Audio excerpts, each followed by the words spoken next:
यार पुराण के भीतर वाली खो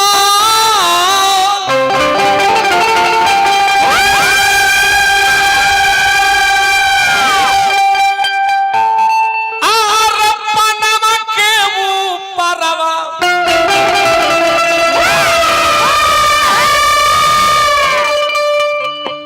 एकरा तबीयत खराब बा त काहे के ले अरे मतलब हत्या लगो जाके पान चढ़ाओ अब लौंडा बदल दा अपन पुराण के भीतर वाली खो और पनमा के ऊपरवा राम छोड़ी के घरवा ना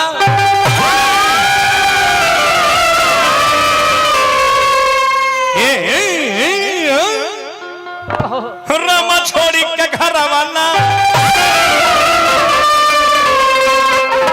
श्रीमान कोई दिहल पयाना हो राम छोड़ी के घर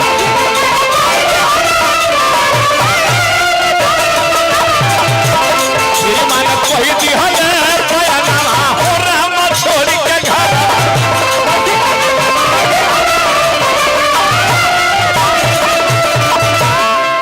श्रीमान जंगल में जाता है अचानक घटना घटता है क्या घटता है हमके न माने बतिया आर लिखल बा पुराना ए रामा वही रचनावा ना ए रामा वही रचनावा ना तय चके घट गइले घाटानावा हो राम वही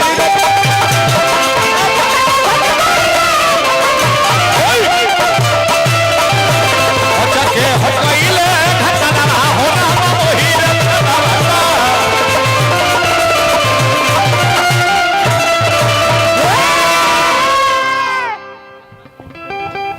भैया के ओर से सारा कलाकार के पुरस्कार हार्दिक हार्दिक देखी जौन उपलक्ष्य आइल बने कुछ विशेषता बतावे के चाहिए अभी खैर अपन अपन सोच बा तारो कहानी गलत नहीं है ठीक बा ऐसे है हमरा भैया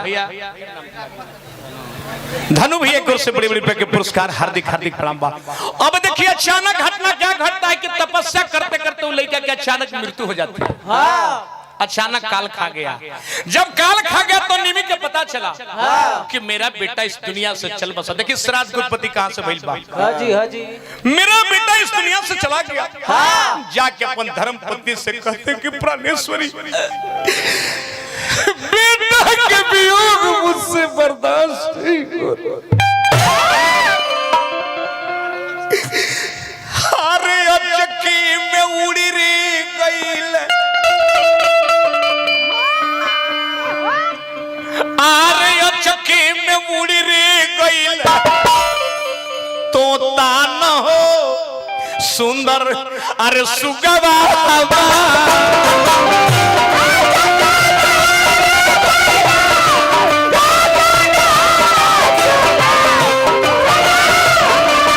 अरे चक्की में मुड़ी रे गईल तो तान हो सुंदर सुगवा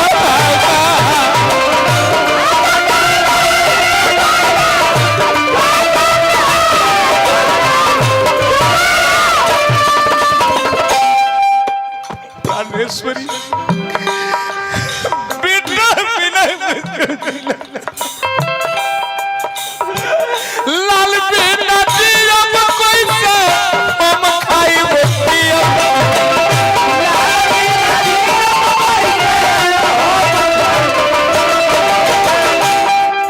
लाल बेटा दिया कोई से हम खाई बोतिया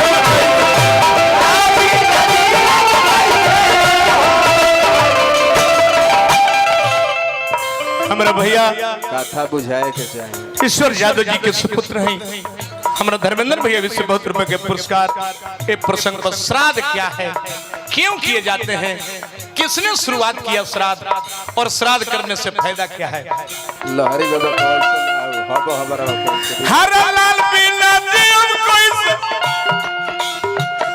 हम खाई पियम कोई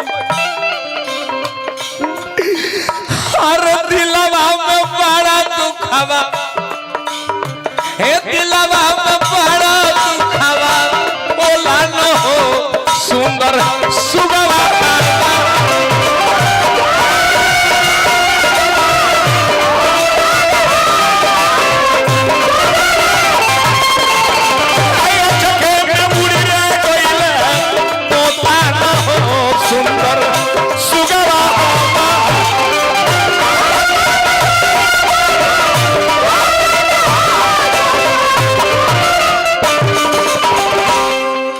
प्राणेश्वरी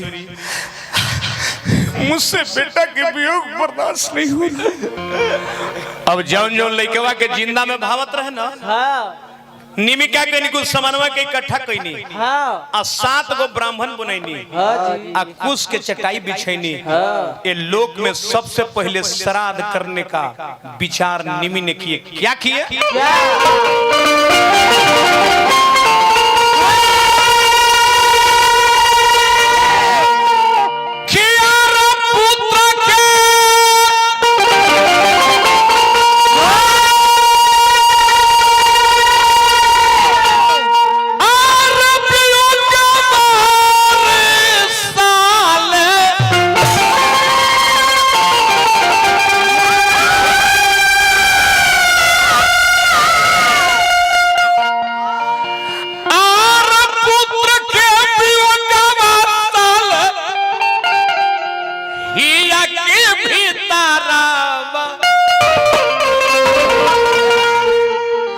श्राद्ध के विचार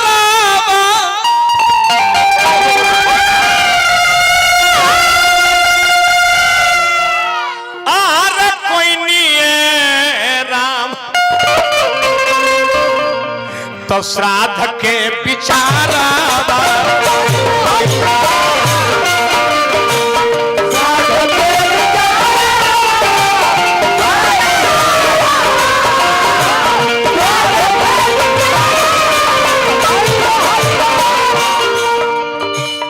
श्राद्ध के विचारवा कोई नहीं राम श्राद्ध के विचारवा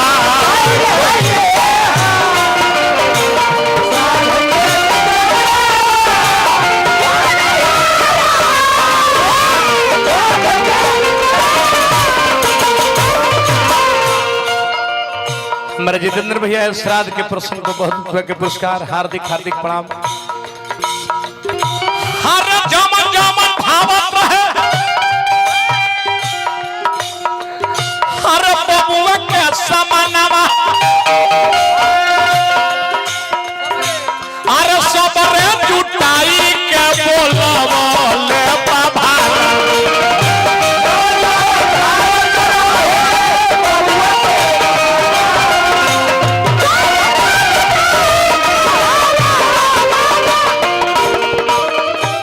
सियाराम भैया उनका सुपुत्र के उससे बड़ी बड़ी के पुरस्कार हार्दिक। बस 2 मिनट और सुनी तब बुझा जाए कि श्राद्ध क्यों किए जाते हैं। जमन जमन भावत रहे हर बबुआ के समानवा सबरे जुटाई के बोलवले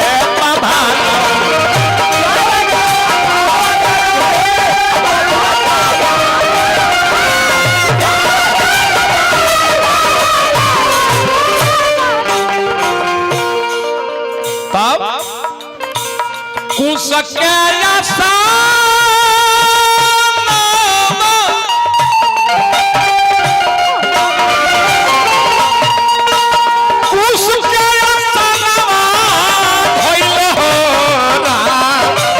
श्राद्ध के विचारवा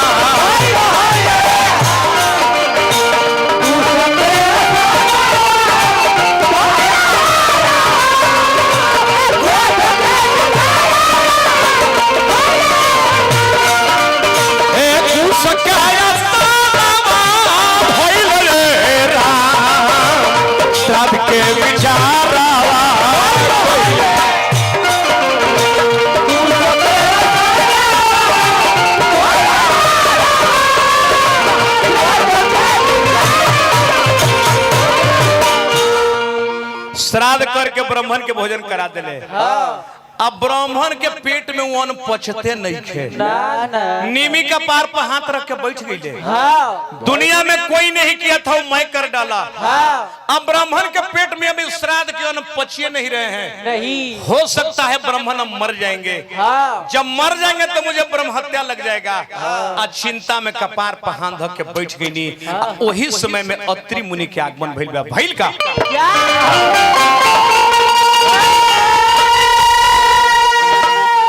अरे भिखारी चचा के भाव में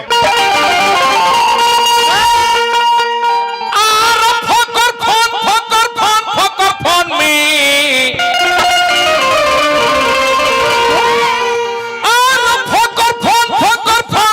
फोन में अनिमी परल बाटे देखा निमी परल बाटे देखा फोन में।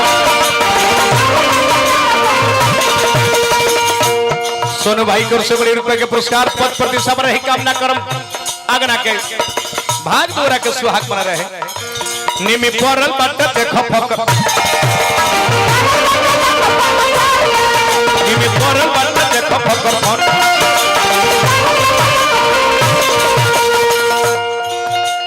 केहू ना कोइले जमन कोई नहीं रे भैया केहू ना कोइले जमन कोई नहीं हो भैया अरे खोला ना छाती बहान में हो निमी परल बाटे देखो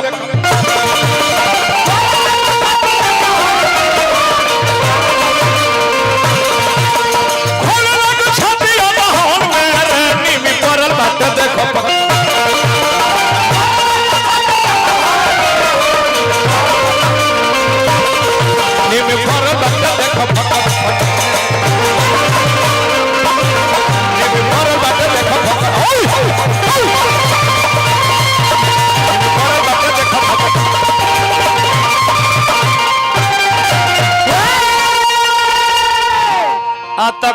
अत्रि मुनि के आगमन भइल। कहले कि राजन आपके लीलार पर चिंता के लकीर। कहले कि हाँ दुनिया में कोई नहीं किया था जो मैं कर डाला।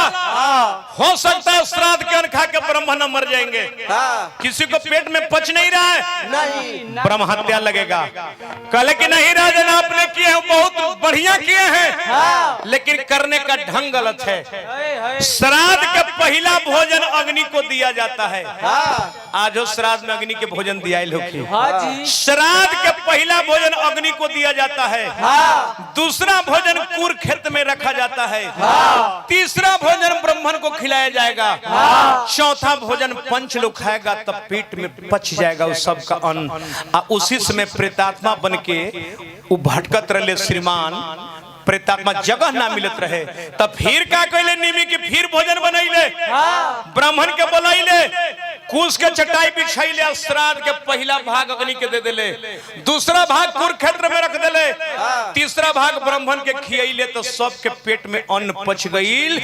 आ श्रीमान प्रेतात्मा बन के भटकत रहे जगह ना मिलत रहे ओकर भगवान के धाम में जगह मिल गईल। उसी दिन से लोक में श्राद्ध की उत्पत्ति हुआ। श्राद्ध करने से आत्मा की जगह मिलता है। तो ये कहानी के हम छोड़ देनी एगो लयदारी के भाव।